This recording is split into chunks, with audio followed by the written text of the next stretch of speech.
Hello everyone, Ryan here. This is my first video. I am going to be doing some slingshotting. I'd like to give a shout out to Zachary Fowler for really honestly just teaching me everything I know about slingshotting. I watched his videos. They're very educational. If you want to look them up, you're more than welcome to. His name is Zachary Fowler, Makery and Mischief. Look him up. Also, I'd like to give a shout out to Greg Ovens for a lot of his Rocky Mountain videos. I watch them, I enjoy them. I hope he watches my video at least once. That would be cool. But here I am. I'm wanting to do my own video. You guys, I really hope you enjoy this. I picked this up a year ago, and I've learned a lot. And on top of that, I've learned that I discovered I want to do my own YouTube channel. So everybody's got to start somewhere, right? And on top of it, I have two boys I know that are probably going to be watching me in due time.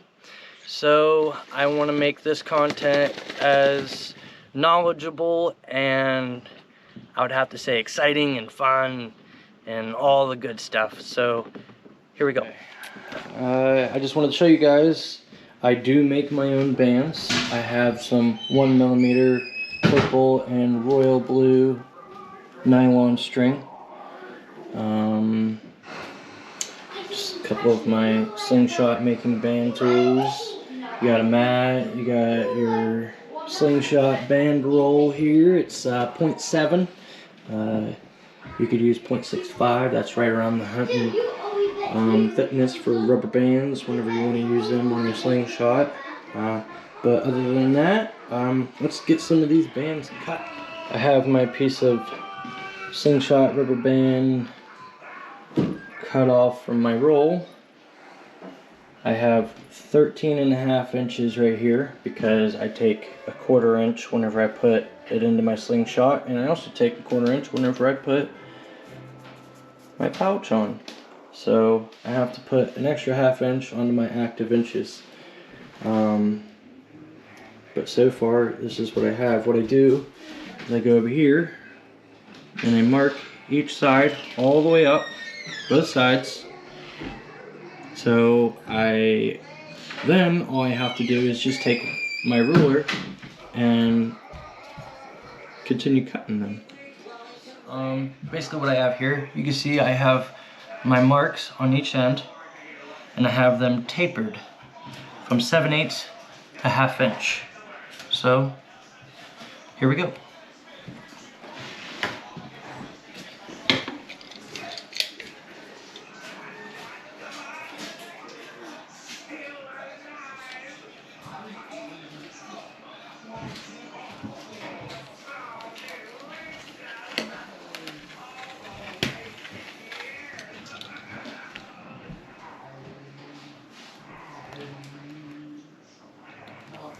Okay, there's one.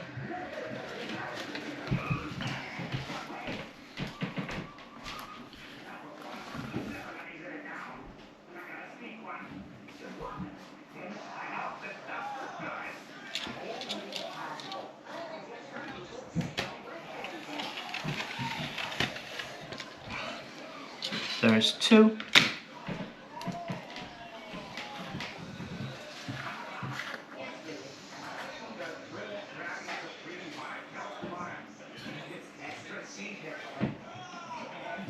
You have to make sure that those points match up right on your mark, because if you don't,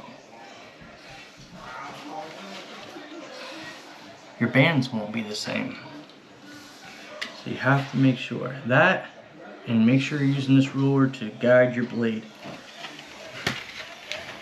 because if you don't, bands won't be the same.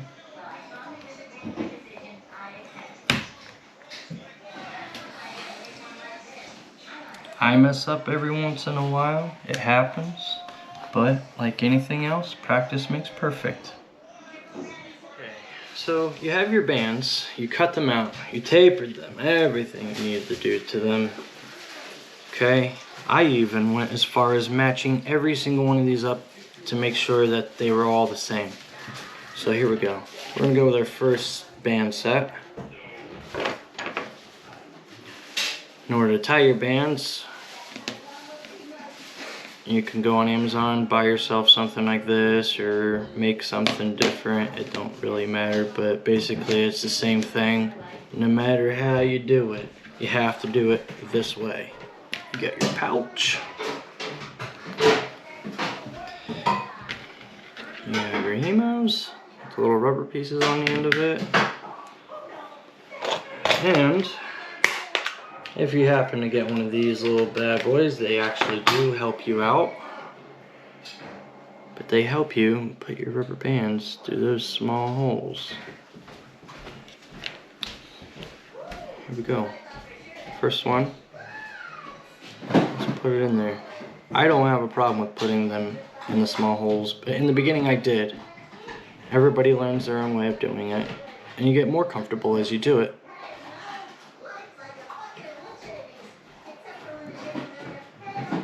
Okay, but like I said, I cut my bands to 13.5 inches.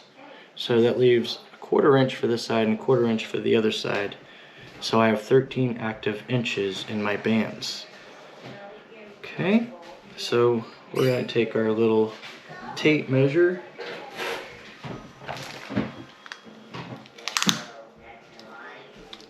Make sure you got a 1/4 inch poking out the other side of your pouch. You're gonna fold it. You see that? You're gonna fold it like so. Towards there. Then you have something like so. You see that? And you take your hemos, clip them on that side. Okay. Put your pouch in here like so. Stretch it out. You see? Now, if any of you are curious, how long of a string should you use?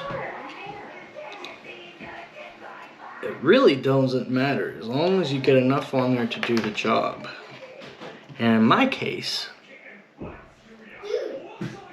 I like the number 7. It's my favorite number. So I'm gonna make it 7 inches long.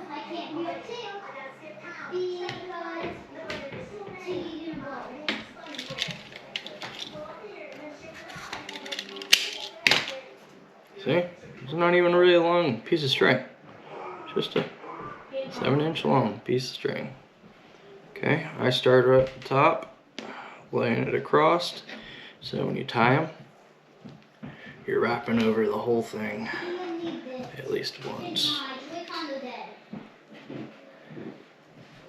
Just keep going around till you run out of string. That's what I do.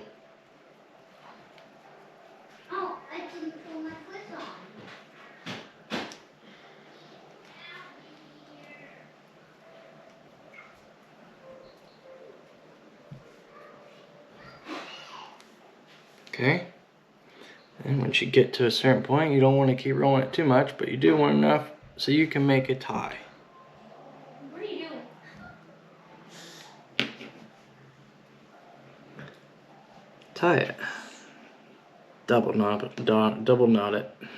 Definitely.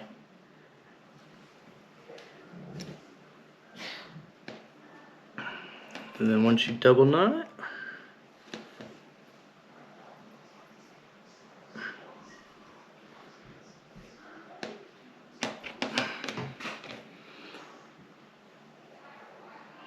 you might want to burn it. Oh, burn the ends. So the ends of the string don't flare. And on top of it, the knot stays. Okay. And once you're done, you'll have something that looks like this. See? Nice, good. the tie off there. It's tight, really tight. Just cut the little bit of excess string off. Take a lighter, burn the ends. Take it off there. Oops.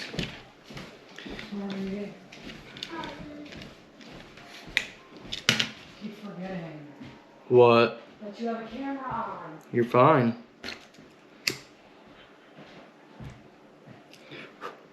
Yep. Just burn the ends so it can't come undone.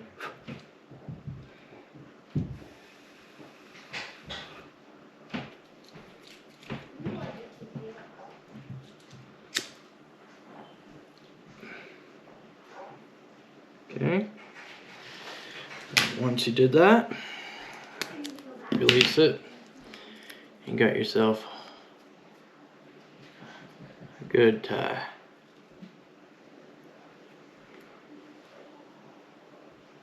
She did make that. Okay.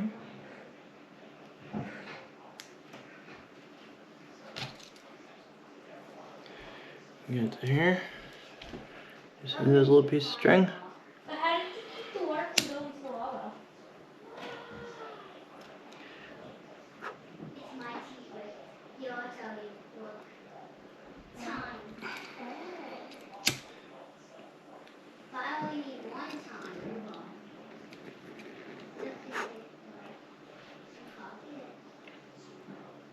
Okay.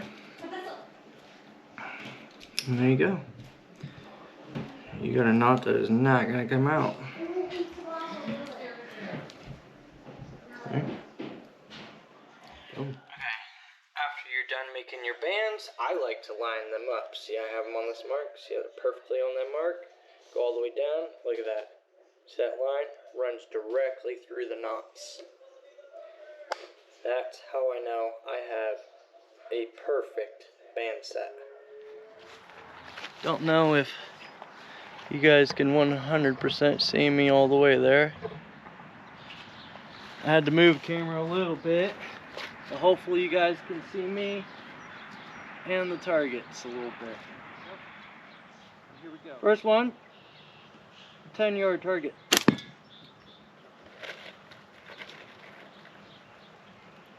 Do some warm-ups.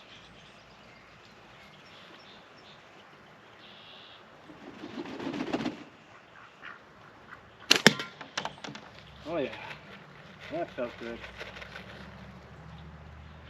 Come on. All right, let's go for that 20-yard target. 3 shots, okay? 3 shots, 20 yard. I'll come back to this one, shoot it a couple times, and then we're gonna go straight for that special target way out there. 3 shots.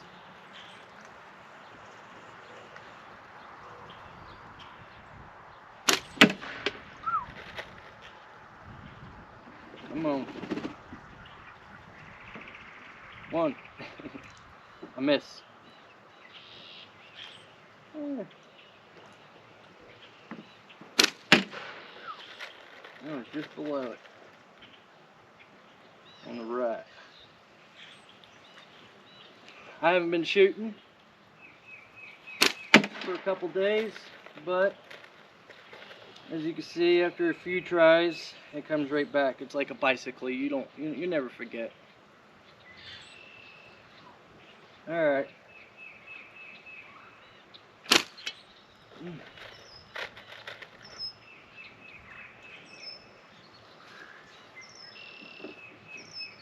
All right, we'll come back to this 10-yard target. Get some more practice in. 10 yards is not hard at all. I'm not lying. You learn the 10 yards quickly when you slingshot. It really starts to get a little more challenging whenever you want to go for the 40 yards and 30 yards. But that's why I have that special target out there, because I'm actually decent at 30 yards. So I'd have to say I'm better at 30 yards than I am 20 yards. Reason being is I practice a lot at 30 yards. But here we go. Let's try and see if we can hit that 30-yard target. Here on my line. Let's do this. That was close.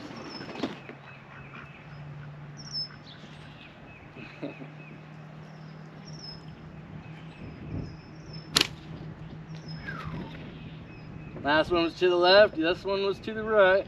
We'll get it, don't worry. It's a special target, it's small.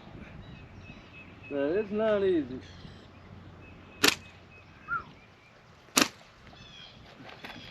Really trying to hit that target way out there. I hope it does what I want it to do. Ah. And every once in a while, you get a frame shot, guys. I guess that's the end of my video for the moment.